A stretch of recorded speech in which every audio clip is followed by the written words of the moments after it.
evening. Welcome to another edition of the Sideline Junkies Tuesday Night Flight. It's me, it's the big guy KG. We coming in hot and heavy on a special Tuesday Night Flight because we giving away some money tonight. So we got the Midnight Rider, undefeated. I can't do him like he was done on Sunday. I can't do it like Joshua. The showstopper, baby. He killed it, and I cannot follow that, so I'm not going to try. But first and foremost, how you doing tonight? Doing good, man. Ready to see what you got for us, man. All you right, said Super Bowl trivia, so I don't want to be hearing about like who's the 47th player on the roster of the Miami Dolphins to have two picks, and I don't know. Just don't be random. Oh, it's not going to be random. I mean, it's knowledge that everybody should know. And we'll get into Super Bowl trivia later on in the show. But when we do, we'll post the link in the comments.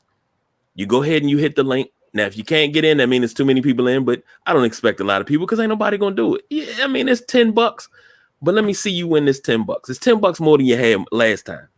So, first and foremost, I'm sorry, LeBron James. That's why we got the color that we got tonight. That's that form blue. You know, that's not purple and gold. That's form blue is what Jack Kent Cook called it. Form blue. And Jack dead. It's purple. Jack dead. It's purple, man. Don't be talking about my team colors. Well, it is not purple. It's form blue. Okay. Go ahead. Do your thing. LeBron is on the brink of history tonight. 36 points, and he takes over for Kareem Abdul-Jabbar as an all-time leading scorer in NBA history. Let me throw this question at you. First question of the night. Easy one. I'm a softball this one. Will he break the record tonight? I need him to, because my parlays got him scoring 30 and Shai Gilgeous-Alexander scoring 30. Amongst other things, I need Cam Thomas to get on the there we go. Cam Thomas. I need Cam Thomas to give me 20. But yeah, it's some ridiculous 11-game parlay that only us weirdos do, because yeah. KG, everything's about gambling in this lifestyle of mine. I'm trying to tell you. And I see. I'm like, gambling and booze and white women. No, I'm joking. I want to see, man. Hell, if you win, I want to be your manager. That's all, man. Just want to manage you through this. Oh man, I'm not messing with you because you about to make me throw an old movie reference. So let's stop before that. Question number 2 is: do you think? No, let me rephrase that. Question number 2 is: hold on. We gotta stop the show. What's that? Ben Simmons just hit a layup. Like, I think they gonna stop the game. I think we need a video montage. Ben Simmons has been aggressive around the rim. I don't know what's going on. Because he found out he had no trade value. That's why. We got a mouse in the house. He took Booker in the post. There's a mouse in the house.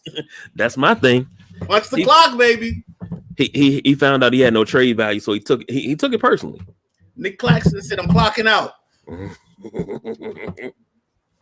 I think, isn't that how y'all said it? Yeah, you got to look. Clock out, move out the way, get out the paint. You know. I'm sorry. Go ahead. What does this all-time scoring leader record do for LeBron's legacy? I mean, he already has a Hall of Fame legacy. He made some comments today, the last couple of days that I'll get into next. But what does this do for his legacy? I mean, I think he's definitely a generational talent. I think he's one of the greatest players to ever play this game. And depending on your mantra, your belief system, because I think honestly, when it comes down to fans, it's about what you believe in and what you like. Determines a person's position on your Mount Rushmore. And then sometimes it's just your bias, because I would never take Kobe and Magic off my Mount Rushmore. I don't care what happens. But I think tonight is one of those moments where he solidifies that, but because of his longevity, he's going to be probably top 10 in rebounds, top 10 in assists. So he's going to have a very dynamic legacy that, and it's funny because I listened to the young cat Linnell Willingham on 106.7/980, and he was talking today earlier about the only people that really hate on LeBron is the guys over 35. I'm like, that's true, but it's because we seen Mike, we seen Cole, we seen Magic, so we got a little bit different layer to our history and to what we believe in and what we like.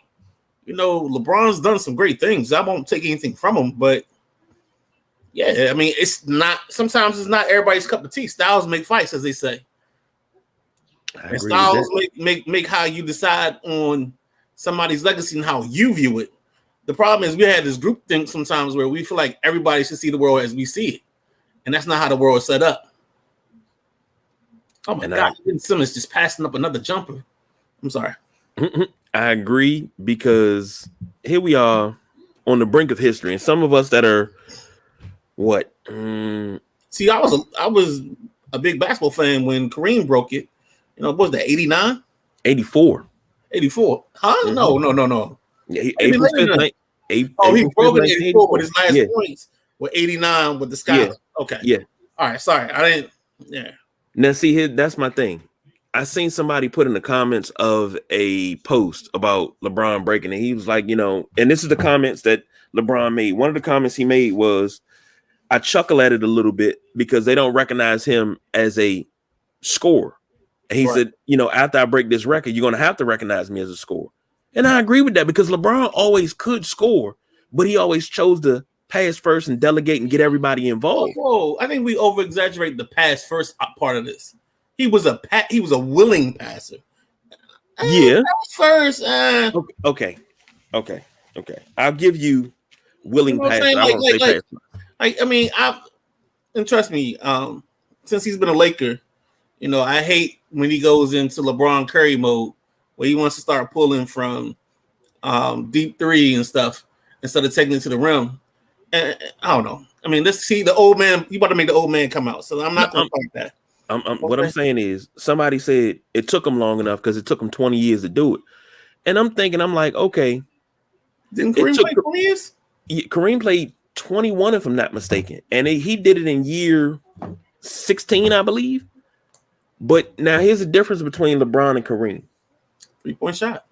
3-point shot is one, but Kareem had arguably the most unstoppable, dominant shot in basketball history.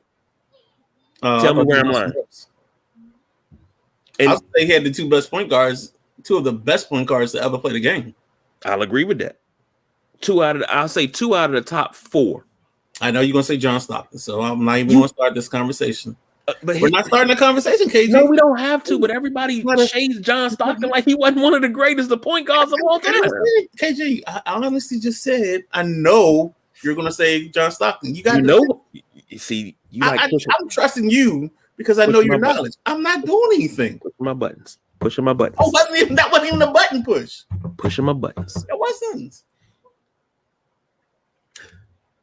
So, does this record get the haters off LeBron's back, or does he incur more haters? I don't think he incurs more, but I think the same haters are going to still operate in their rent district because, I mean, I like that. We done because it's simple. When you grow up on certain things, you're not going to let this go. And the funny thing is, all those 25, 26, 28-year-old dudes, that's like, y'all old dudes holding on to your past. Well, in 10 years or whatever, when Cass is trying to put whoever the superstar is, whether it's Giannis, Ja, whoever, they're like, oh, he's a transcendent star. Guess what the argument they're going to be having? Well, he wasn't LeBron James. Mm-hmm. I seen LeBron James do this and LeBron do this. So it's like we're characters of the narrative that's been written in our lifetime. We're just part of the story, and we're just telling our version of the story. That's why old dude like us will sit there and be like, yeah, I love this. I love Magic. I love boom boom. But that's what we grew up on. That was our food pyramid. You know what I'm saying? But see, you said old dudes like us. See, I'm young and I'm frisky. Yeah, I mean, you're younger than me. I'm sorry. See, I got the 7. You know what I'm saying? When I play any game, create a player. I can't go all the way back. I gotta stop like at 90 something. You know what I'm saying? I mean 2000 something. I can't go. Well, yeah. It's like the Wheel of Fortune. You know, when you filling out them applications, they like, what's your age? I'm like, oh my goodness. Yeah. you know what I'm saying? I'm in that range too. I will not lie. I got AARP knocking at the door, like, yo, let me holler at you, Slim. You know what I'm saying? You know what I'm saying? LeBron made a comment. Special fruity Rudy Tooty breakfast tomorrow at Denny's. You know, I'm joking. Hey man, don't knock the grand slam now. Hold on. Knock the grand slam. But LeBron said he would like to actually be able to be normal for a bit. And I just, sometimes I just look at posts. I don't comment. I'll like it, but then I'll go to the comment section and I'll just look at all the laughing emojis and LeBron's a crybaby. Why? Because he wants to be normal. You got to realize, wanting to be normal after you've been famous since you've been in 11th grade. This dude's 38. He's been on a national radar since he's been in 11th grade. He didn't have a normal teenage years. He didn't have a normal 20s. He didn't have a normal 30s. He's not going to have a normal life for the rest of his life. He can live to be 269 years old. He could be older than Methuselah. And he's never going to have a normal life because he's always going to be LeBron James. Methuselah, isn't that what Brian Mitchell calls Doc Walker? I think that's one of the things he called. Okay. But what's so wrong with him wanting to be normal for a day? He said he wanted to go to Starbucks and just get a cup of coffee and then just be a cup of coffee. I mean, just throw a wig on, man. Yeah, Michael Jackson could get away with that. LeBron couldn't. You see a 6'8", 240, 50-pound dude walk in there, you automatically know he balls for somebody. Right. He ain't a YMCA baller. Mm-mm. So, but people actually laughed at that. And I'm like, this dude, granted, the years he was in Miami, I hated him in Miami because it stopped my Bulls from winning the championship. Miami was Chicago's biggest rival then. Because they could beat everybody else. Was your biggest rivalry? You said who? Injuries. Yeah, I'm just saying. No, because I love Dirk, but Dirk just was hurt that whole time, and it wasn't the whole time. Stop it. It wasn't the whole time. Okay. It wasn't the whole time. Stop it. All right, 65%. But he was the villain. When he went to Miami, everybody felt he was the villain. But did I ever take away from him? No, I didn't take away. I love that one. That was my favorite one. It was like a wrestling heel turn. Yeah. Like, yeah. We're here with the kids in Cleveland. I'm having blah, blah, blah. Taking my talents to South Beach. And it was just like instantly, ooh. Oh, that was beautiful, man. It was kind of like Hogan dropping a leg on Macho Man. Mm-hmm. And forming the NWO. That's what it was. That's exactly what it was. That's what it was. And for that, I look back on that now and I was like, yes, I was pissed about that. And I'm still pissed about it. But did I ever call out LeBron and be like, oh, he can't play? No, I knew he could play. But I wasn't, as long as he was in Miami, I wasn't going to acknowledge a damn thing he did because I needed to get past Miami. If he would have stayed in Cleveland and had that run of dominance in Cleveland, I can understand that. But I needed to get past Miami.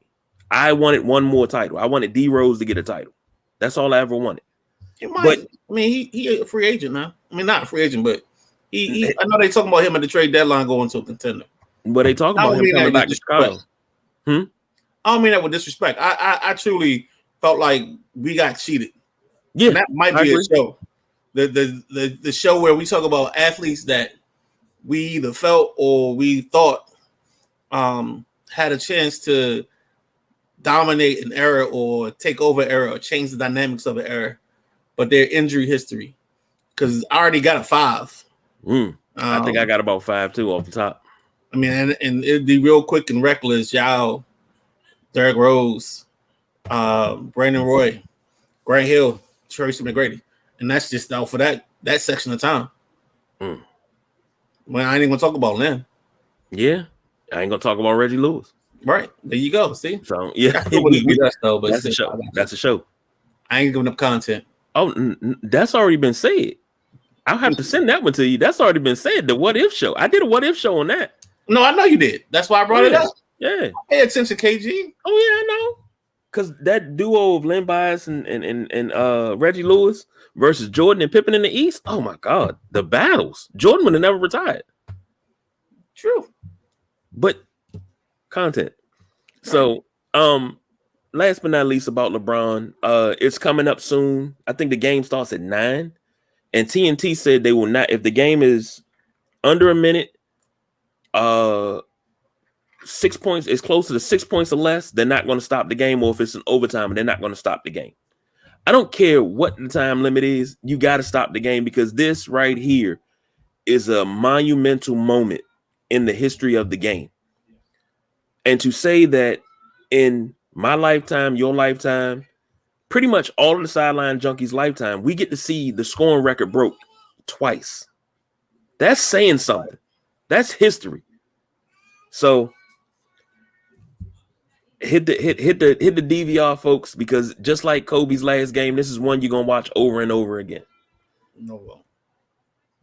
Sticking with the NBA, Kyrie Irving and Joseph Tsai.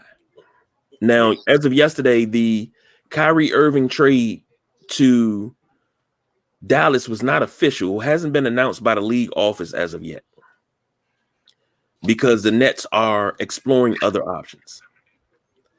And other options was a third team. I heard other options plus a third team. Okay. So I heard the third team too. Here's the question that I have. And Stephen A. Smith and Jay Williams got into it. What was it, yesterday morning on First Take? Yeah. And Jay Williams, I'm behind him 1,000%, because it seems like Stephen A. Smith has the hots. He got it out for Kyrie. Anything Kyrie does, he always has to go off on it. But, Dana White, he was quiet. Jerry Jones, he defended Jerry Jones. You talk about all the things that Kyrie Irving has done that you didn't like. And I feel the same for Whitlock. You talk about, and Whitlock was like that with Kaepernick. You feel like Whitlock is the master of manipulation. Like, there's certain guys that I dislike them because, and I'll name just two off the top of my head: Whitlock and Levitard. Like, I feel like they take umbrage when it's convenient for them, and that annoys me to the utmost. The other person is Bob Costas, but I ain't gonna get us off on that because you already know how I feel about that guy. I get it. However, who are these guys on the court for both teams? I'm watching Phoenix and Brooklyn, and maybe I don't watch enough basketball. Jesus. For Stephen A. to go on such a rant about Kyrie Irving on this podcast, and he had none of that venom. He had none of that energy for Jerry Jones. And when the picture resurfaced of Jerry Jones in Arkansas out front of the school, he was just a curious 14-year-old boy. And everybody's, a lot of people's response was Emmett Till was a curious 14-year-old boy too. And look what happened to him. Innocence, but it's innocent when it's them. But it it's death when it's us. Trayvon Martin. So, but he had no venom for that. But Kyrie, everything Kyrie can say, you know what? I'm thinking about buying reusable toilet paper. Y'all buy it and tell me what y'all think. Oh, Kyrie, he's such a flat earther and this, that, and the other. Kyrie Irving, I don't understand. Why does he do this? Why does he have to buy reusable toilet paper? What kind of nasty bull is that? That's what happens. He says, I'm going to buy it, see how it is. Y'all tell me how y'all feel about it if y'all buy it. So, I'm going to be nice, try to be nice to Jay Wynn. I'm not going to say my first thoughts on that.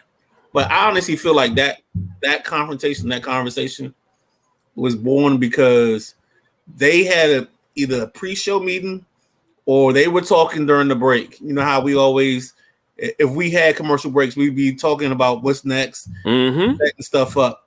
And then I feel like Jay Williams had something he wanted to say, but he ain't say it, and that's why your man went north on him and try to come on, say what you was gonna say. Say what you said to me earlier. You know what I'm saying? That's the feeling I got.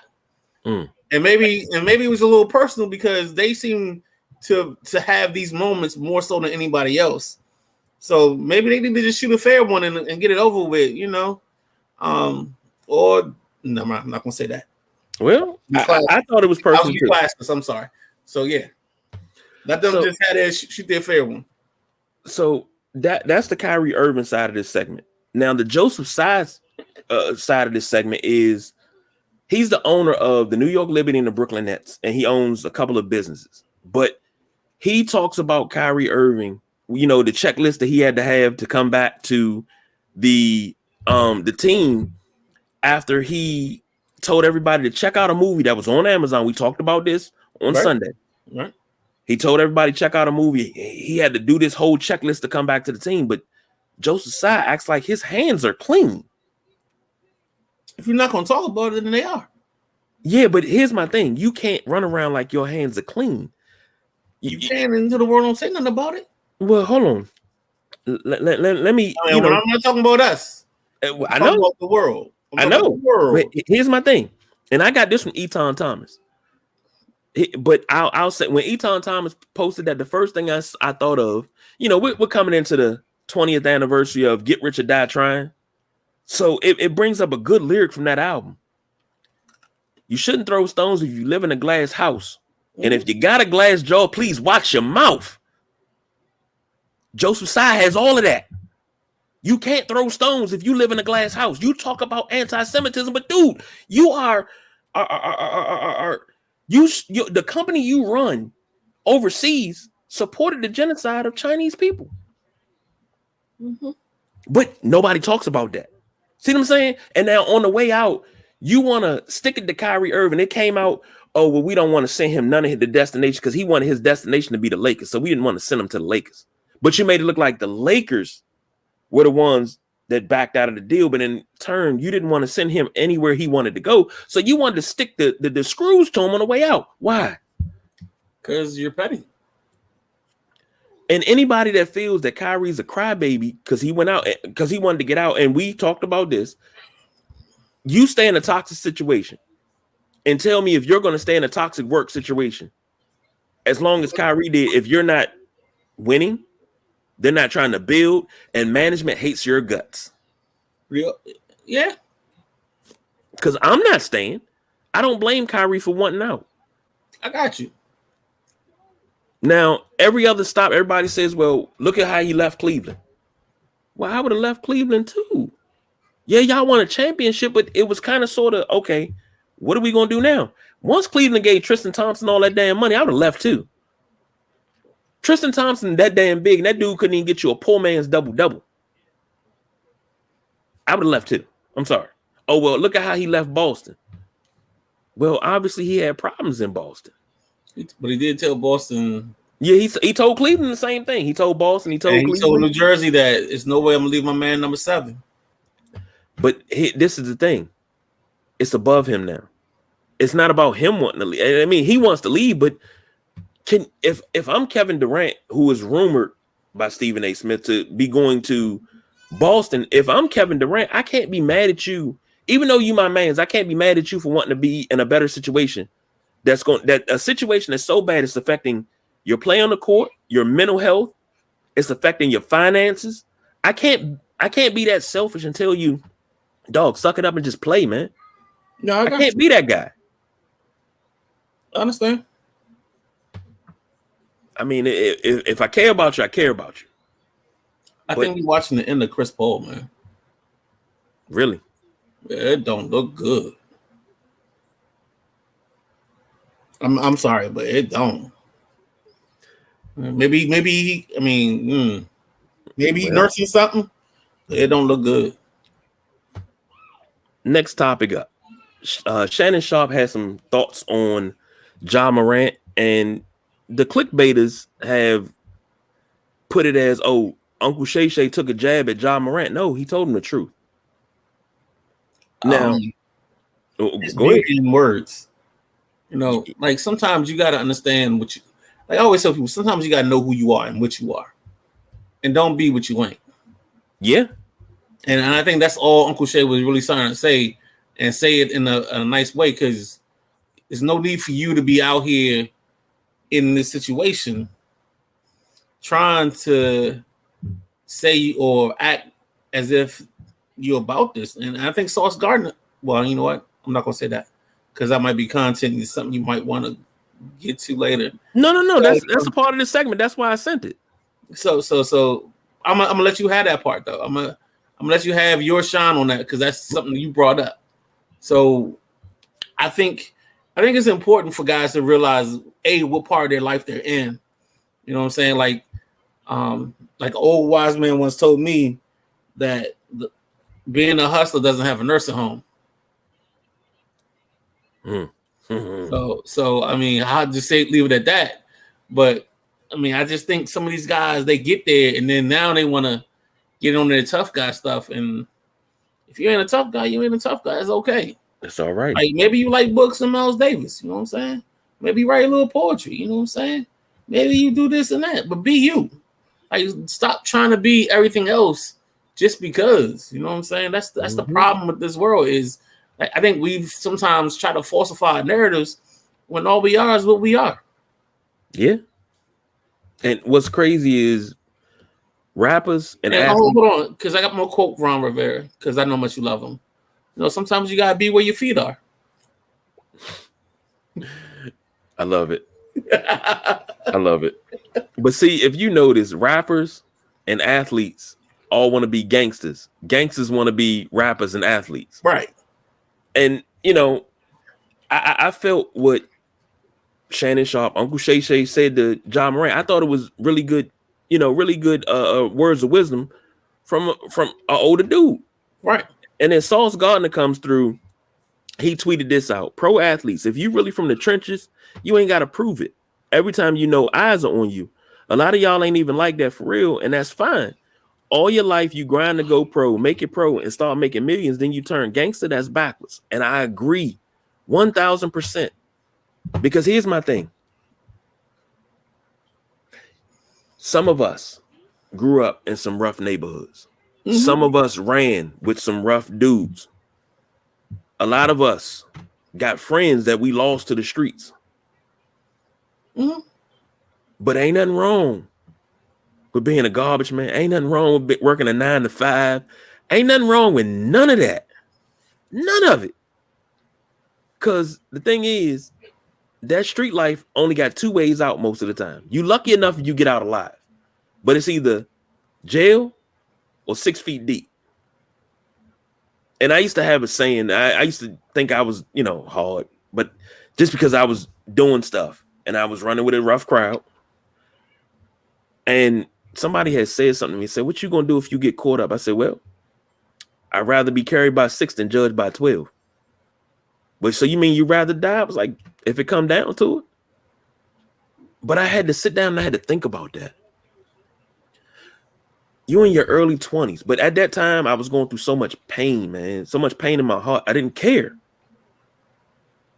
I didn't really care if I lived or die. I didn't, honestly. I'm glad I got over that because I get to see my 40s and I get to raise my kids. Now I didn't have kids at the time, but I just really didn't give a damn if I lived or died. And I was like, hell, the streets consume me. It's fine. I don't give a shit. Ain't got nothing. I don't really have much here no more, no way. That's a tough part. That's actually like that's an interesting show in its own right to be honest. Yeah. Because mental health, and not even from a standpoint of just understanding where you are in certain places in life and like what you've gone through sometimes shapes and also makes decisions harder because you get to certain points because of like the loss of life. Mm-hmm. And not everybody understands that that's a thing. Like losing a loved one is a thing. Mm-hmm. It's not something that you just get over. It's not something that happened whether it was October the 1st or whatever date it was. It doesn't end there. That's the part that everybody doesn't get. Everybody be like, "Oh, you gotta get over it," but there's more to those stories. There's more to that situation. But I'm not gonna get on my soapbox on that because I got many things to go with that. Oh, believe me, I'm right there with you. That right there. If we just took time out on a whole show and just did mental health about just that, just losing a loved one. Yeah, man, people don't. If you've never been through it and you've never been through something that deep, you wouldn't understand it. Yeah, but what I'm saying is,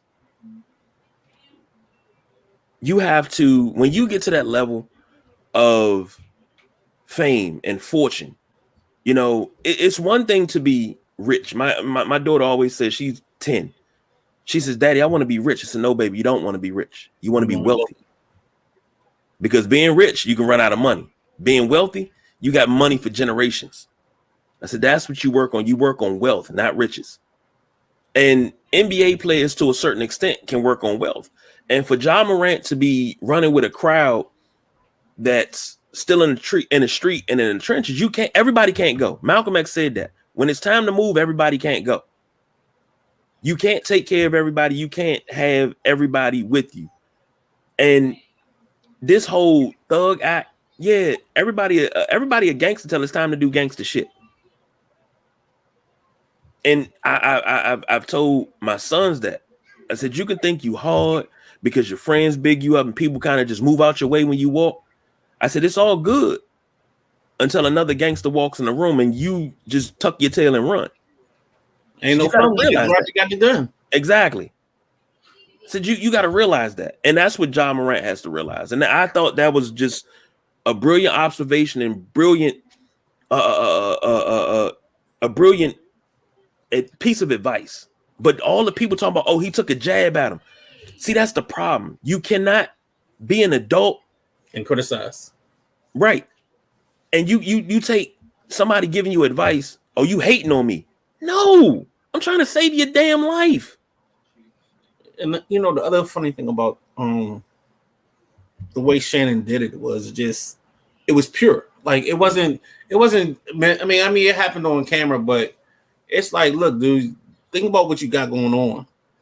And I think sometimes our athletes don't always recognize, because we've been born with this responsibility that you gotta take care of your boys or take care of people that you grew up with.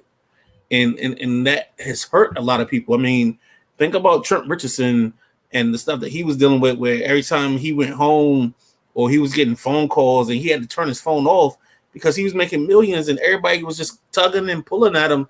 And the kid didn't even really have the career he probably should have had because he was so off kilter about what was going on around him. And so I just think at times our athletes need somebody to say things, and our men need to be men, and you need to stop a brother and be like, yo, you doing this wrong. And it needs to be okay for it. It's not hate. It's really me trying to save you from going down the road that maybe I seen somebody else go through. You know what I'm saying? I mean, think about Shannon was a teammate of Ray.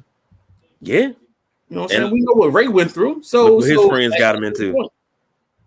At a certain point, you got to think like, all right, so maybe some of that comes from that background. Like it's things that we've done or we've seen, and you're giving advice, and like you don't have to always cross the roads or go across the train tracks that somebody else traveled across. That's all, man. That's true. That is absolutely true.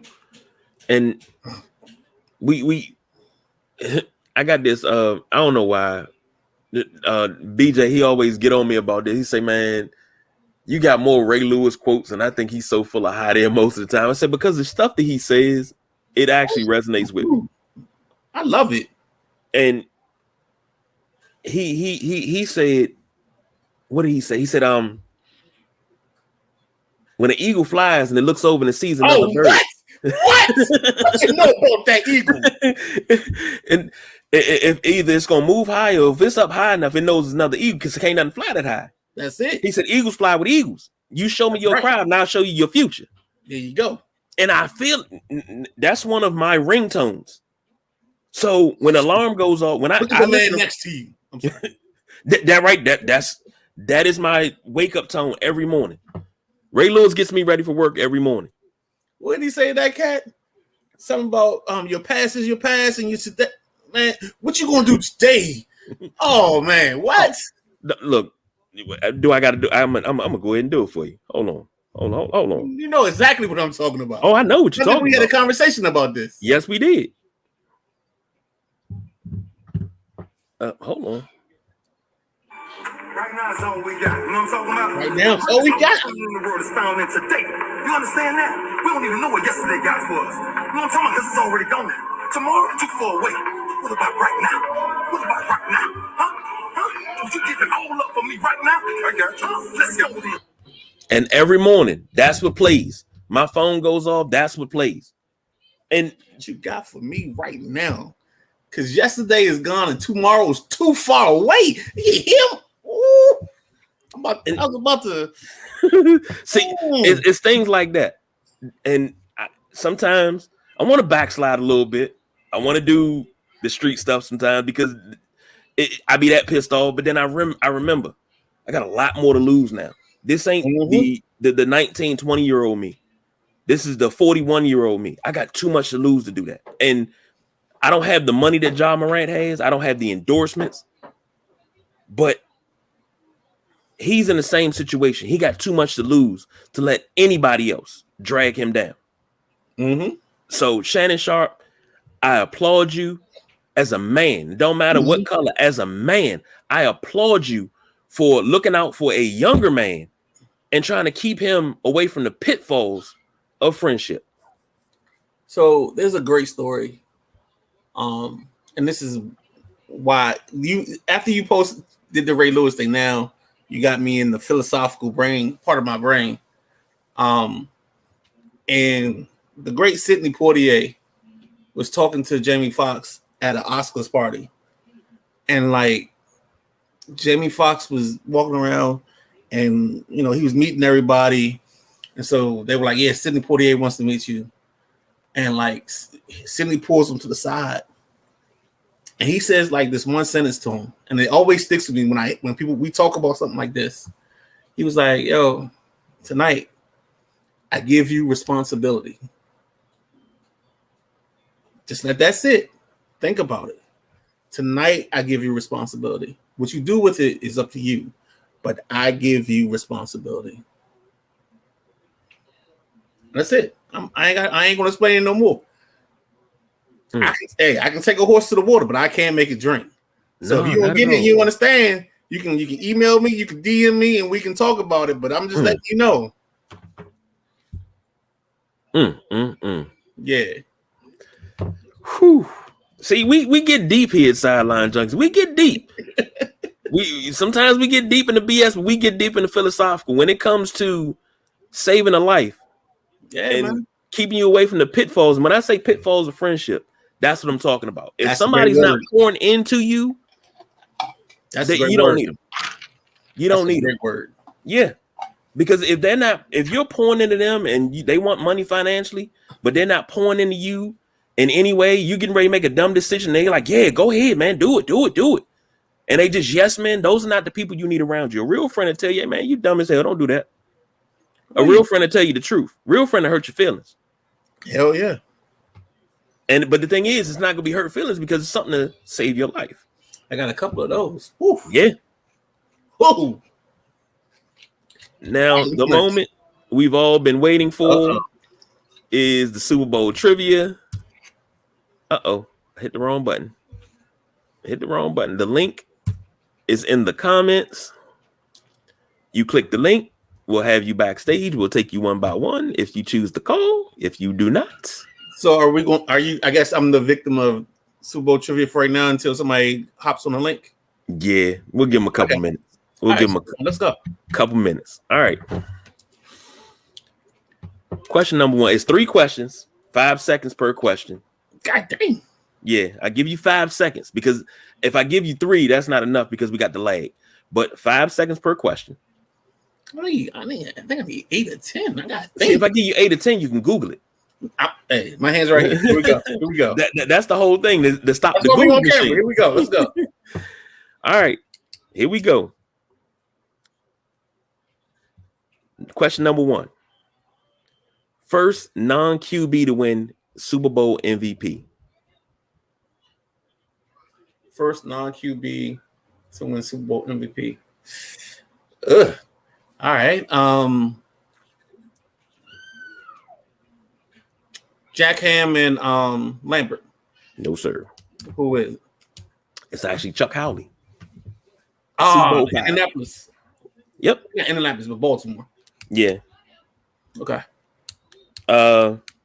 My personal favorite. Only Super Bowl that cannot be replayed. Only Super Bowl that cannot be replayed. It can never be rematched.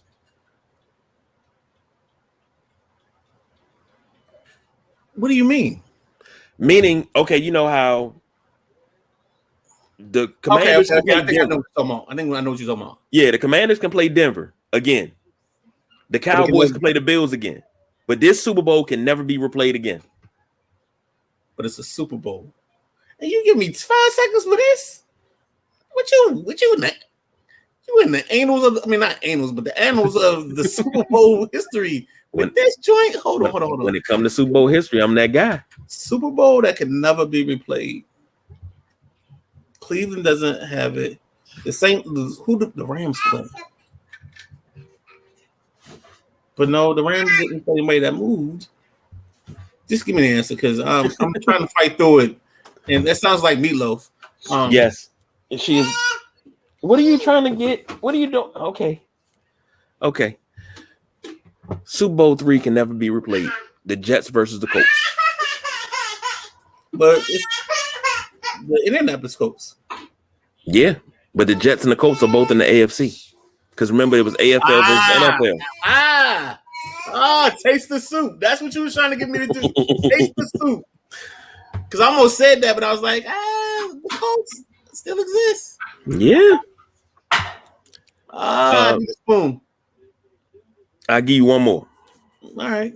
I mean, I'm terrible at this, as we can see, obviously. I'm gonna throw you a soft one. This one should be easy. Fulton Walker, 98 yards. Oh man. First co-MVPs in Super Bowl history. It was the one I said, but I can't remember who the other MVP was. No, it wasn't those two. It wasn't? Who was before them? The first Super Bowl co-MVPs, the beautiful Harvey Martin and the Manster Randy White. Okay. So I told you I got trivia for days. And people gonna go back and look at this and be like, oh man, all right, he gonna ask this question. No, I'm not. I might ask it again, and I might not. Look, I might ask another question again, the same question, and be like, hey, you have anybody in the thing? Nope. All right, so come on, let's go to the next part and come back to it. We'll move on. Brian Flores is gone to Minnesota as DC. How do you feel about this move? I think Kevin O'Connell was smart and knows that first he's got to get somebody that has a scheme that's going to work, and then second they got to get him talent. Like if Minnesota doesn't go heavy defense in this draft, I don't understand what they're doing. Because you got a quarterback, you got a you have parts of a team, but the problem is you leave the game in the balance because your defense can't stop anybody. So I love this. I think it's the opportunity. I think for him, it's just another way for him to help remake his image, and with all the other stuff going on. Do I ever think he's gonna be a head coach? I think it's gonna take the owner to really want to be different for him to be a head coach. Now, and I'll say it that way. And that's where I was going to go, because I was going to say, it's crazy. He's only getting DC jobs, but I mean, I guess he's working his way back up, because what was he last year? He was a DB coach or was a linebacker coach in Pittsburgh? Something like that. But you also, it's weird for me because I try to not get too personal with this, but like when you're in corporate America, like corporate America has these things built in place to kind of almost neuter you to an extent. Like they make it so like, oh, this is his downfall or this is his weakness. But they'll harp on your weakness, but somebody else will have the same weakness, but they'll never say anything about it. Or like, you can be good at this at X, but the person that, or no, they'll say, oh, you never did X, but then they'll hire the person that's never done X to do the same job that they said you couldn't do because you never did X. Mm-hmm. I'm gonna try to be as correct and say it that way. Say it that way. Well, let me throw this at you. If you remember during the coaching cycle, remember Washington reached out to Jim Caldwell for OC. Mm-hmm. He said he was only interested in head coaching jobs. Right. I don't think anybody called him in for a head coaching job. I think he had one interview, but I mean, I think his problem is, and his issue is that only time you call me is when you just need me to get you through the running rule. Yeah, and it's not genuine. I don't like that because, but that's the problem why we've tried to incentivize this. See, like I love how people say, "Oh, there's not an issue." If they have to incentivize you with a draft pick to maybe get you or reward you for doing something, there's a problem. Yes. There's an issue. And that's the problem that nobody sees, is that like they think, oh, we're just throwing race out there and saying race is an issue. No, I'm saying race is an issue because race is an issue.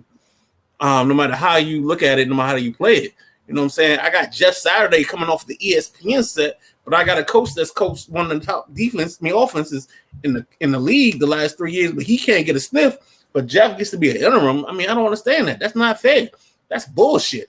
Excuse my language. But then we got Sirianni, who never, I don't know if Sirianni called plays or not, but then that's, if he didn't, but the enemy didn't either, where's the line of delineation? That's the problem. We're getting blurred here. And that's where the frustration comes in. It's like you can't say one thing to me and then be like, oh, yeah, it's good for him. And then you tell me I can't say discrimination. Or I can't say it's a race issue. Here's my question. I mean, Steve Wilkes, he's the DC for Atlanta. No, San Fran. And last year, he had to be a passing game coordinator. Wait, Steve Wilkes was in Carolina last year. Right, but he just got hired in San Fran as the DC. Oh, to replace Ryans. Yes. Am I breaking news to you? Oh, man, that's a no. It can't be a con bomb because that doesn't sound right. I don't know. I don't want to steal Woj thing. I'm gonna let it be. But that's wow. Okay, but here's my thing. I think Flores should be getting a head coaching look. If Minnesota's defense is top 5 next year, in the league? Is he still in the league?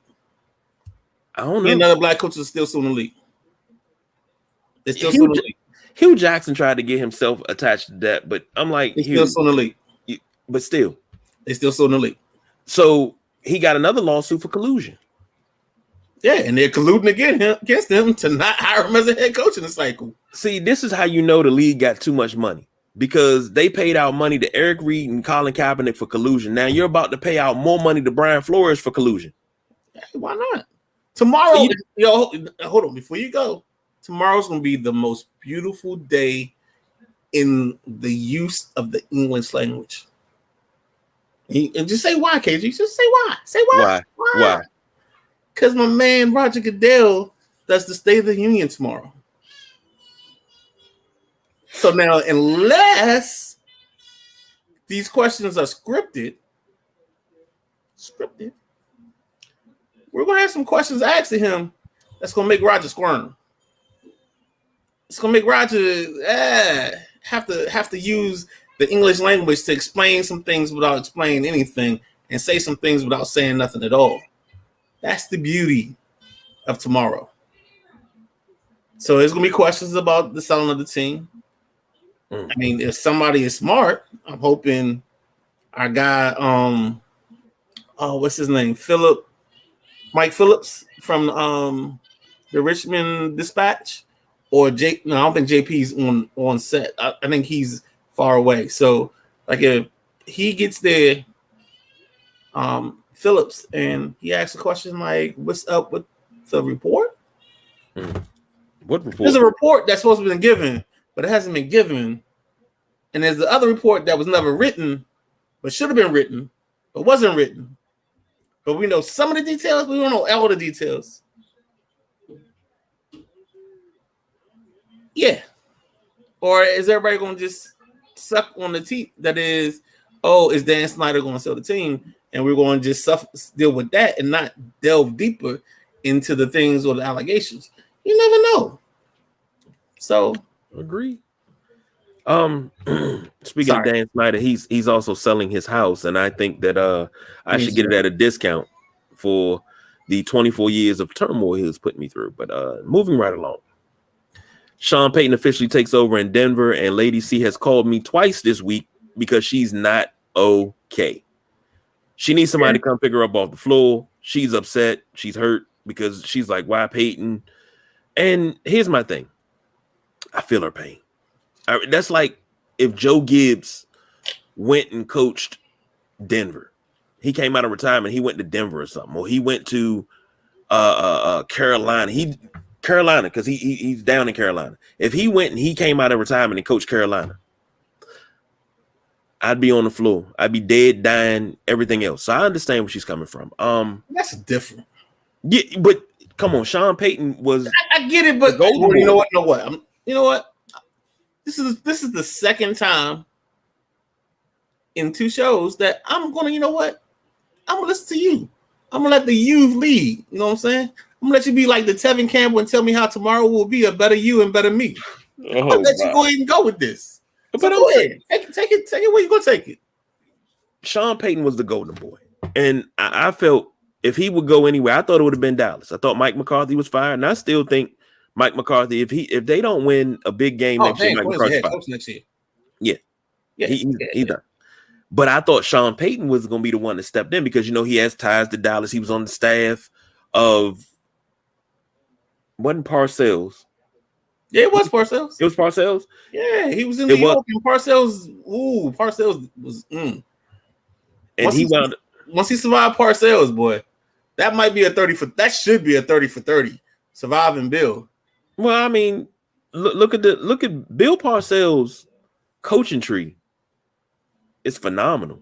It's guys that are on his coaching tree that should have gotten head coaching jobs. Okay, maybe. But the best off of his coaching tree, of course, is Belichick. But Peyton's up there as well. But him going to Denver, I think it's a good move. I'm glad that he didn't go to Dallas because I think that would have been a problem. But him going over to Denver, over under. Here she come in the text window. Oh Lord. No. He need to stay in NOLA. Yeah, he can't stand in NOLA, baby.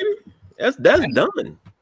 The bridge is over. Bye. It's a good thing he went to Denver too, because I think Denver and Dallas are connecting flights just in case he needs to see. Never mind.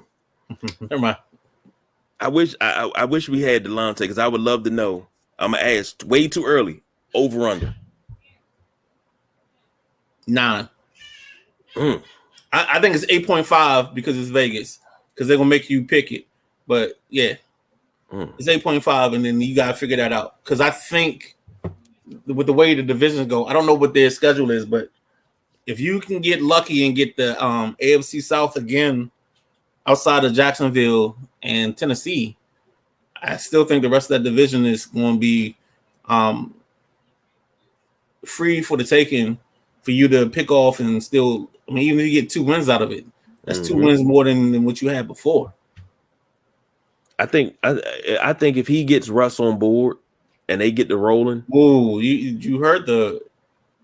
So here's the thing that killed me was when I read a report on Pro Football Talk where Russell Wilson had an office for his trainer or his quote unquote team of people in the building. Nathaniel Hackett was set up to fail. He gave him entirely too much power. Right.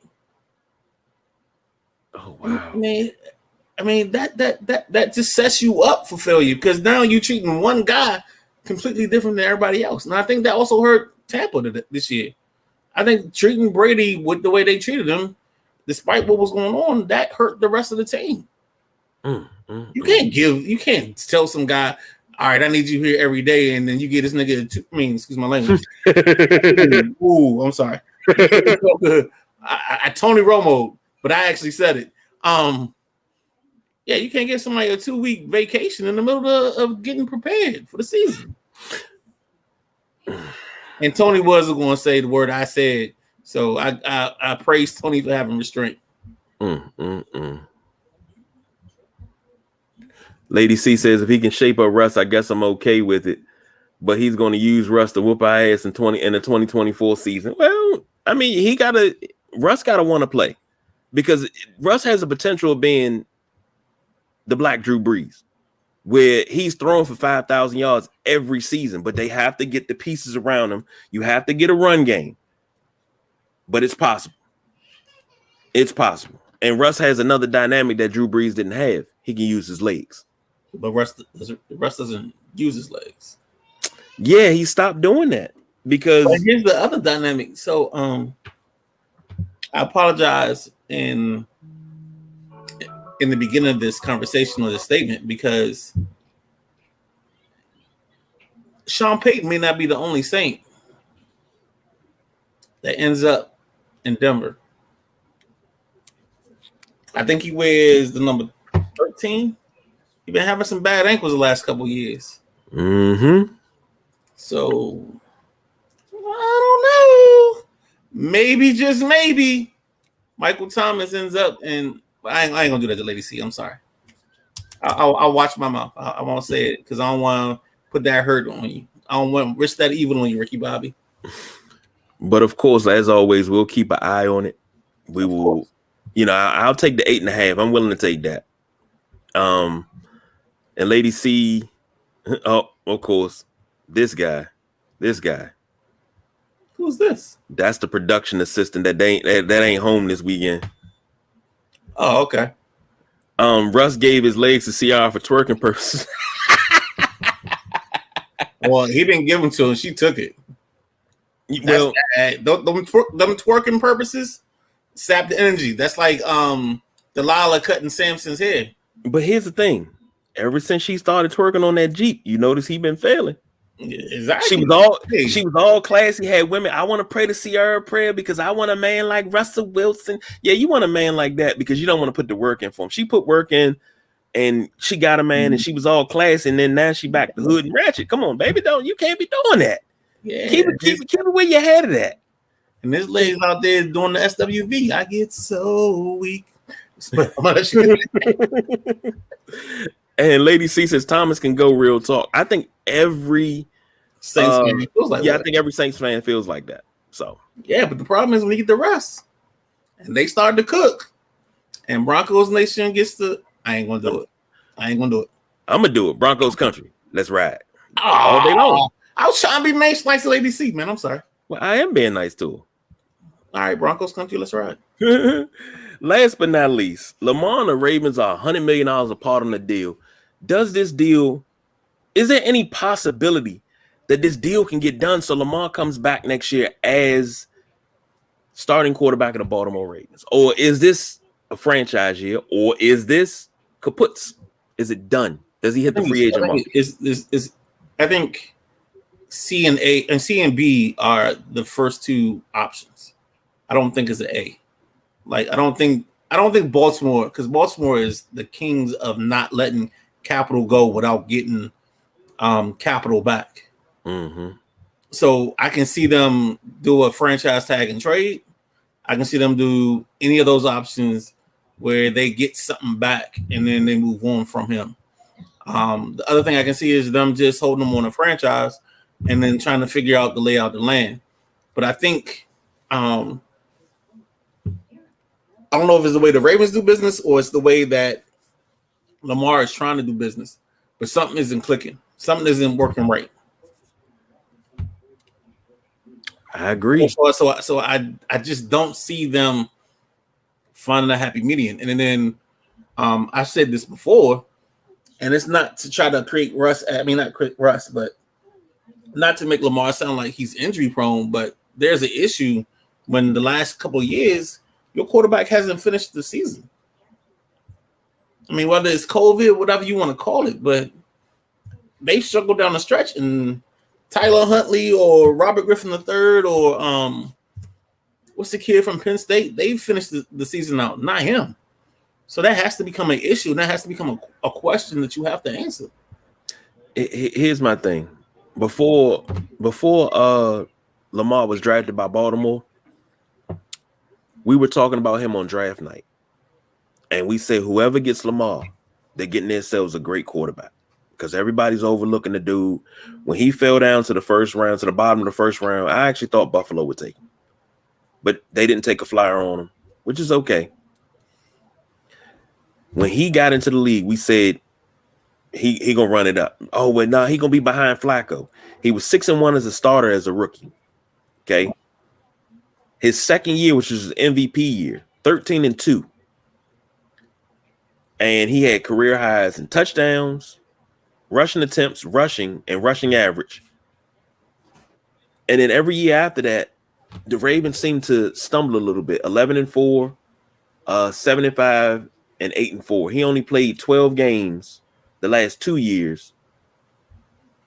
And it's I get what you're saying about the injuries, but here's my thing. Name me another quarterback that's as dynamic as Lamar Jackson that does not get hurt. I mean, there's plenty of them. I mean, the question more so I think that we should be asking is, what does Lamar Jackson need to do to make sure he's a 16, 17 game a season player, not who gives you the same output for what he does, because there has to be a process in that. And then also Baltimore owes some neglect in that process, because the last 3 years Baltimore has invested the least amount of capital in the position of wide receiver. You know what I'm saying? So you can't just go out there with Hollywood Brown, who dropped everything, and be like, oh, that's what we got. And then you had my boy Willie from the Saints, and then you had like there was a Sammy Watkins appearance. There was Duvernay. Now Duvernay from Texas, but Duvernay is probably at best your fourth wide receiver if you're a good ball club. He shouldn't be a 2 or a 3. Rashad Bateman, who's shown flashes, but Rashad can't stay healthy right now either. Like there has to be an investment this year, and I don't know where Baltimore picks, but they have to move up in my mind, and take one of these kids, whether it's the Quentin Johnson, whether it's one of these top wide receivers in this draft class, to make themselves seem like they're actually invested in a wide receiver this year. And if they don't, then that's going to tell me a whole lot. You know what I'm saying? I thought they should have. I mean, I like the way they went and got Tyler Lindenbaum, the center from was it Minnesota? Forgot his college. But Lindenbaum, and I even said it on one of the shows that we did together, that Lindenbaum was like the perfect pick for them, because he's a center and he's going to hold his team down for the next 10 years. And I think Washington's going to be in a situation too where either they trade back into the mid-20s or early 20s, and they take the kid out of Minnesota, John Jingle Hammerschmidt or whatever the kid's name is, and you get your landscape at center. And then if Rouye comes back, you put Rouye in contention with somebody else at guard, and let them figure that part out. And now you got your backup center on the roster that he's either playing or he's sitting on the bench, and then you go from there. What about Cody Mock? This team, huh? What about Cody Mock? Cody Mock has made himself some money. I swear to God, I watched this kid. When I watched the Senior Bowl, because of course I'm a weirdo and I watch the practices. I even YouTubed them because I had to see what was out there. And Cody Mock did a couple things. There's a kid from, I think it's Houston. I think his name is Tank Hill. Wide receiver. Ooh, Lord. Shifty, short distance quickness. Oh my gosh. And then there's a corner. Tyreek Stevenson from Miami. He's physical. Oh man, come on. We start talking draft. Then they have Devin Witherspoon from the University of Illinois. Devin Witherspoon will hit his mama on the screen. He don't care. You keep looking down, so I know you got a list. I know you got a list. Gonzalez, cornerback from Oregon. Great speed, great. Then you got Joey Porter Jr. And when I watched him, the only thing that made me skeptical on him was the fact that they were playing Purdue in a lot of his highlights, and Aiden O'Connell just looked god awful. And maybe he made him look better than he was. But yeah, this is my season right here, boy. It's my season. Well, Drew Sanders, linebacker, Arkansas, used to be at Alabama. Woo! See, I can't wait to get down till we get to the combine and we get to all of that, because I know for a fact we're gonna have. I want to see in this combine, and I don't think the bad part is I don't think he can throw. So I really want to see Hendon Hooker, quarterback Tennessee. I think he's going to end up in the second round. He used to be at Virginia Tech, but Tech's offense didn't, and his receiver core didn't allow him to be great. And the second he got to Tennessee with Jalen Hyatt and those guys, Jalen Hyatt, another kid that's going to be a good wide receiver. I think his only issue is going to be getting him on other parts of the route tree. But Hendon Hooker, and I'm going to tell you who's going to really shock the world. It's going to be Anthony Richardson. And I don't know if it's going to shock the world, but Richardson has got plus arm talent. I'm not talking about he's got Mahomes type arm talent, where he's and Josh Allen type arm talent. Him and Hooker, they can throw the ball all over the yard. The only problem they're going to have is accuracy if they can see the field and all that stuff. I done went down a wormhole. I'm sorry. Hey, look, I'm just sitting here listening because I wait until the combine, because draft stock can either rise at the combine or it can drop. Well, see, I watch, so I'm big on Senior Bowl, Shrine, like this. Hold on, let me see this, because I know I text my man Pete Madhurst and Chris Russell. It's a wide receiver. Charlie Jones. So if you need a return man late in this draft, Charlie Jones is the guy. Look him up. Just take a couple minutes. It's him, and then there's a kid Knowles from Kansas State. Another return man, but he's more of a kick return man. So I don't know if he could be a punt returner, because he's mostly got long speed. He doesn't have short distance quickness and all that stuff. So I don't really know what he would fit for the Commanders. But I know Charlie Jones would fit for the Commanders. And Dax Milne, I see you. This is my time of year, man. Devontae Banks, University of Maryland, cornerback. Like, I feel like Washington's starting to have a type in corners where they like them 6'2", 6'1", 200 pounds. They can match in coverage. That's another kid that's going to be awesome for Washington. Like, Washington's going to have his pick. It depends on which way they want to go. And then, personally, I know he had 11.5 sacks this year, but I feel like more so just because of the scenario with the ownership, I think Washington may have to get rid of Payne instead of sign him, because you can't really. Here's why I'm at this destination. You're going through an ownership change. You're not going to be able. We're going to actually. Do you remember the Trent Green story? Yeah. Where Trent Green they were trying to resign him, but they really couldn't because ownership was changing hands, and really he didn't have any direction. And I don't think they used the franchise tag on him, so they didn't have a way to keep him, because I don't even know if that was in place at the time. But that's not getting the minutia of that. So with Payne, I think they have to franchise him no matter what. But I don't know if they're going to be willing to give him the money he needs to keep him here. And then you're going to have to draft a linebacker, because I don't know if you're going to be able to keep Holcomb. And that's a bad thing. I thought that he was top priority. Him and Payne were top priority. So, but if you don't have the money, what can you do? What can you do?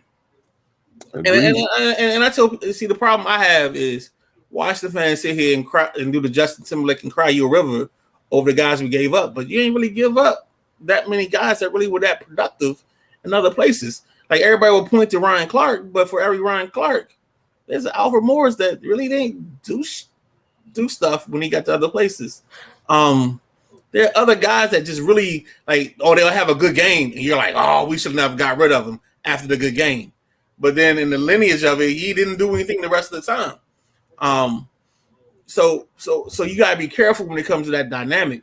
So I'm sorry, we're gonna wrap this shit up here. No, but see, when you say that about Washington fans, when they cut RG3, when they cut Alf, when they cut Darrell Young, it wasn't about, huh? Go ahead, because I want to hear this out. It wasn't about productivity all the time. Darrell Young, I felt he was versatile. They Gruden wanted Alfred Morris gone because he couldn't catch out the backfield. He wasn't a pony back. Morris gone because he had no giddy up. I'm telling you what I heard. Inside story. I'm telling you what I heard. He couldn't catch out the backfield the way he wanted. Of course, he didn't like RG3. He didn't have in Gruden's offense, he didn't have a fullback in his offense, so DY wasn't. And I'm like, okay, you released so many fan favorites that were productive and had a hand in winning our last division title, which I thought that after that year we should have retooled and came back and did it all over again. But I digress. So you miss Rob Jackson? Where did Rob Jackson go after he left here? I think he went to Oakland. I don't think Rob Jackson went anywhere after he left here. I think his last stop was here. Now I'm not gonna say I miss Rob Jackson. Everybody's like, "Well, Rob Jackson." I'm messing with you. That was me trying to turn the knife a little bit. I'm messing with you. You thinking? You know who you thinking of? You thinking of Perry Riley? No, I'm not thinking about Perry Riley. You're thinking of Perry. The only person thinking about Perry Riley is his girlfriend, so it's definitely not Perry Riley. But I know he ended up in Oakland. Yeah. I know what you're talking about, but not. But they released a lot of fan favorites, and it wasn't the point. Why would he fan? I mean, I'm sorry. No mind. We were getting the whole content, whole other show. Let's stay on track. Rob Jackson, his after 2013 was his final season in the NFL. He re-signed Washington. Let me say, hold on. He was supposed to be a restricted free agent. He agreed to re-sign to a 1-year deal on March 9th. And then he got suspended on March 20th for violating the league substance abuse policy. Washington re-signed him April 4th, 2014, and then released him August 24th of the same year. So there's a better story that we can talk about. So there's a young man, I think he's playing for the Pittsburgh Maulers, named Reuben Foster, who had a very hideous injury on the first day of OTAs in his career. Well, not in his career, but in his arrival here at Washington. Mm-hmm. I'm concerned and I'm happy for him. I'm happy because he gets another opportunity. I just wonder if he's ever going to be. I just don't ever think he can be that guy he used to be because of the nature of the injury. But he did give himself some time to heal. But I think this is going to be one of those litmus tests to figure out if it's real or if it's not real.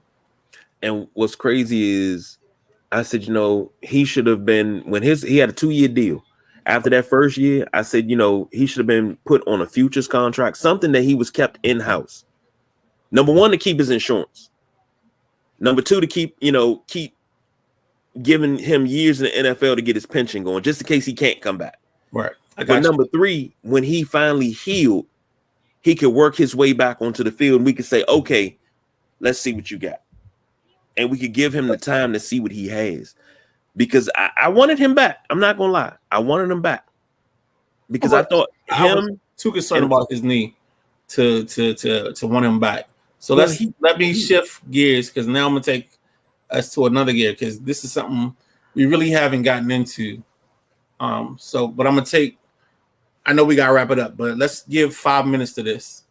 The Dan Snyder, the sale, the no sale.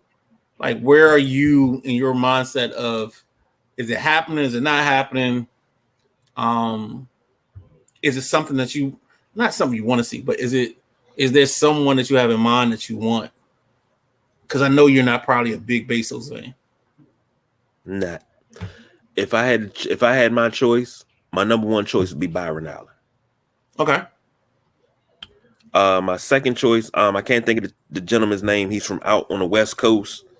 I forget what team he owns. He owns a hockey team. I can't think of who it is. Okay, I know you're talking about. I think it's either Josh Harris or and I hate to say it this way, but it's either Harris or the other guy. Yeah. There's three. There's like a mini top three that they own teams in two other sports. Mm-hmm. And then it's another guy on the East Coast. I think he owns the Sixers. Yeah, that's Harris. Yeah, I think that's Harris. Those are my top three. Top three because they come from winning organizations. The guy on the West Coast, I said, it'd be serendipitous if he got it because he's an LA guy and he's coming here. Jack Cook did the same thing. But history has a way of repeating itself. But those are my top three. So, give me on a percentage scale how much you believe is going to happen. And you can go ahead. I believe he's going to sell a portion of the team. Maybe not all of it. Maybe 49%. You can't sell 49. You got to sell 51. I don't think you got to give up controlling interest. I'm not paying $7 billion to be minority owner. But I understand I understand the pessimism. Yeah, because I think that's about the way for him to keep his feet. And they say if you ever pay attention to a duck, the problem or the one thing you can't see is their feet underneath the water, where they're actually flapping all fast and doing everything. So I get that. But that's probably got to be the biggest Dan Snyder move of all time. Yeah, I'm going to sell a team, and then all of a sudden, I'm only going to sell 49%, baby. Of course. The other Dan Snyder move, somebody was reading an article today, and they were talking about how when he moved into the one that he's selling, how he cut down a bunch of trees to get like a view, and then the ranger came to tell him he couldn't do it, and then he got the ranger fired. Like Dan Snyder has so many of these moments where he has been, he's a walking heel. He is the antithesis of a bad person in terms of just doing things and feeling like he can just do whatever he wants to do. So I'm ready for the moment he leaves. I just don't want to get my hopes up. Like the only reason I haven't ran with this is because I feel like I'm gonna get let down at some point. For lack of a better term, he's a dick. Okay, that's a stronger word. I like that. But that's that. I've always heard him described as that. Yeah, But a lot of people say early on he wasn't like that. See, I don't know. Because when you have that income at that age, there's a certain gravitas that you just become accustomed to. And I think like you feel like you can do, say, or be whatever you want to be in that moment because you have this money. And then like as we get and we delve into what should have been in the Wilkerson report and what's going to be in the Ronnie, Bobby, Ricky, and Mike report or whatever the next person is doing reports. Don't forget Ralph and Johnny. I'm sorry. Well, no, because they got a tour now where it's just those four. That's the only reason I didn't have Ralph and Johnny in that. Wow. Yeah, you don't. Never mind. That's a deviation. But no, seriously, I just feel like there's this place where I agree with you. Where I feel like the screw job, the heel job, the Montreal screw job is him staying on in some capacity with 51%. But I don't think the NFL will allow that, and that's part of the reason why I feel like Ron will get year 4? Mm-hmm. Yeah, I think he'll get year 4 just because it's studying force, it's studying nature, that he'll be able to keep this afloat through the transition. Kind of like Jeff Fisher. Jeff Fisher in St. Louis or when St. Louis transferred to LA, and when Tennessee or Houston transferred to Tennessee. Jeff Fisher was on board for that, and the league kind of made sure that person stayed in place. So that's how I see this iteration of this sale is we'll keep Ron in place to figure it out. So now tell me, KG, who's the OC? And it can't be me or you. We got actually legit options. Legit. I was thinking Sherm Lewis. No, I said legit. Okay, legit. Come on, legit. Man. Come on. I think they go back and they give Caldwell another call. Nah. You don't think Caldwell? Nah. Look, I think Caldwell is at a point where if you're not hiring me as a HC, then you're wasting my time. Well, I think I've proven enough. And I say that from the standpoint of if you take Detroit, what he did in Detroit and what he left Detroit, and what Detroit has done since then, I think Dan Campbell is the only one to have even close to a winning record since he's left. I think he got fired at 9-7, and Dan Campbell came in and won this year with 9-8. And I think that's actually a meme. Yeah, but you think about what was it? Matt Patricia came in and was like 3-13 3 years in a row. Right. So I don't see that as the option. I'm honestly between Zampese. I don't think Bieniemy becomes the guy. I think Bieniemy takes Baltimore, to be honest. Because I think Harbaugh was on the Philly staff with Reed. So I think that's where that connection comes in. Even though Ron was there, I think it's a little bit different. Yeah, and then I think Ron has to kind of settle with Ken, and I would love to see him take Ken and maybe bring Shermer in as the QB coach, or you bring in I can't say it. I can't say it. So yeah, so I think it's that way. I think we settle. You know what I'm saying? I think we end up in the bar at 2 a.m. in the morning in this last call, and we gotta take the chick that we talking to home with us for the night. Hope for the best. Now here's a scenario, and then we gone. All right. Move Zampese to offensive coordinator. Dan. First thing, Dan sells the team. Snyder's gone. Right, new owners in, whoever it may be. You don't have the time, huh? You don't have the time. I know. I'm gonna go just short sell it. I don't care, but Zampese is the OC.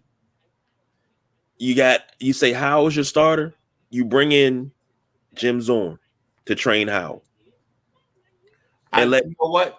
I knew you was gonna say that, but my personal preference would be my personal preference is Pep. If I had to be honest and open and candid, I would take Pep as my OC, Pep Hamilton. But I wouldn't mind seeing Pep as the QB coach in this scenario. And I'm gonna tell you why Pep is the option that I was thinking of. What did he just deal with? He was in Houston with Lovie Smith. Guess what they did? They ran the ball with Pierce a bulk of the time, and they didn't have a quarterback. So I can see him just stepping in and being willing to run the ball 52% of the time, 54% of the time with Robinson, Gibson, and the kid that you draft, because I know that's going to be the next best option, and then you go from there. I'm glad you clarified Pep Hamilton. Wasn't Pep Hamilton the head coach of the XFL Defenders? Yes, he was. That's what I thought. And last year, he was the offensive coordinator for Lovie Smith. Okay. Now, the reason why I'm glad you said Pep, and my mind immediately went to Pepper Rogers, and I was like, that's not possible. He can't be still alive. No offense. No, he died back in 2020. Okay. But when you said that, I was like, that's not possible. That's like me saying I want to see Marcia Broder back in daggone Baltimore. That's not possible. Right. No. I'm glad you did that. That's why I hit this right here. That's why I started tapping the head, because I was like, yeah, no. But I like. I mean, even when we played them, like I felt like he knew he was dealing with a short hand, and he managed and allowed that short hand to stay in ball games. I mean, they were up on Philly late in the season. They were up on Dallas late in the season. So it's like there are certain times when the rubber meets the road and you gotta shit will get off the pot. And I think that's what happened more so in their scenarios than anything else. They just ran out of talent. Not out of scheme. Got it. All right, we approaching an hour and a half. We wasn't even supposed to be on this long, but you put a laundry list on there. That's but I condensed the laundry list. Stop it. I condensed it. We will be back on Thursday to try Super Bowl trivia again. I mean, y'all don't want this money. I keep it in my pocket, you know. Or hell, I'll give the Midnight Rider all the answers before the show. And Nah, legit. You know me. I ain't taking that. But no free W's. We'll be back on Thursday to do it all over again. So for the incomparable, undefeated, unmatched, undisputed, reigning champion, the Midnight Rider, reigning defending, but it's okay. All that. I told you I can't follow that up. Hey, I know he'll be back. Not next week, 2 weeks. So here's the thing. We got something else. Oh Lord, you don't follow Dogs, Kids, Ray Lewis, or Josh. That's right. It. You don't follow them behind. You don't follow behind them because you'll never equal up to the success. So we got one the holster. That's the Midnight Rider. Oh, the wrong side. That's the Midnight Rider. I'm the big guy, KG. We don't do no overtime, y'all. We are out of here. All right.